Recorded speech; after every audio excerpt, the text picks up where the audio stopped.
Hello friends, நம்ம எதை பற்றி பார்க்க போகிறோம்? நிறைய பேருக்கு வந்து வெட்டினரி அட்மிஷன் பற்றி நிறைய டவுட்ஸ் இருக்குது. நம்மளால நிறைய வீடியோஸ் போட்டிருப்போம். இன்னைக்கு என்ன பார்த்தீங்கன்னா, நம்மளுக்கு வந்து தமிழ்நாட்டில் வந்து நிறைய பேருக்கு வந்து இந்தந்த மார்க்கு இந்தந்த கட் ஆஃப் கிடைக்காம இருக்கும். லைக் வந்து ஒரு 190க்கு மேலே இருக்கவங்களுக்கு, ஒன்றும் இல்லை 195க்கு மேலே இருக்கவங்க மோஸ்ட்லி அலாட்மெண்ட் ஆகும்.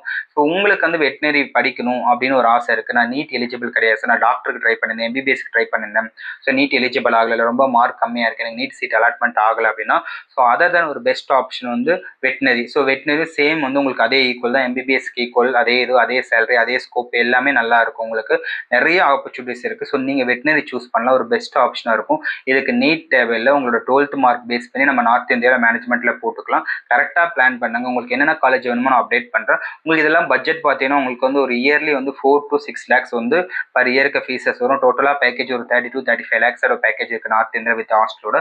ஸோ நல்லா நீங்கள் அதுலேயே வந்து நீங்கள் அட்மிஷன் போட்டு நல்லா படிக்கலாம். நல்லா வந்து உங்களுக்கு ஒரு ஸ்கோப் இருக்குது. ஸோ யாரெல்லாம் வந்து வெட்டினரி இன்ட்ரெஸ்ட் இருக்குது, ஜாயின் பண்ண ஐடியா இருக்கும், நம்மளை கான்டாக்ட் பண்ணுங்க. இன்னும் நாங்கள் இன்ஃபர்மேஷன் சொல்லுவோம், காலேஜ் டீட்டெயில்ஸ் எல்லாமே அப்டேட் பண்ணுறோம். தேங்க்யூ.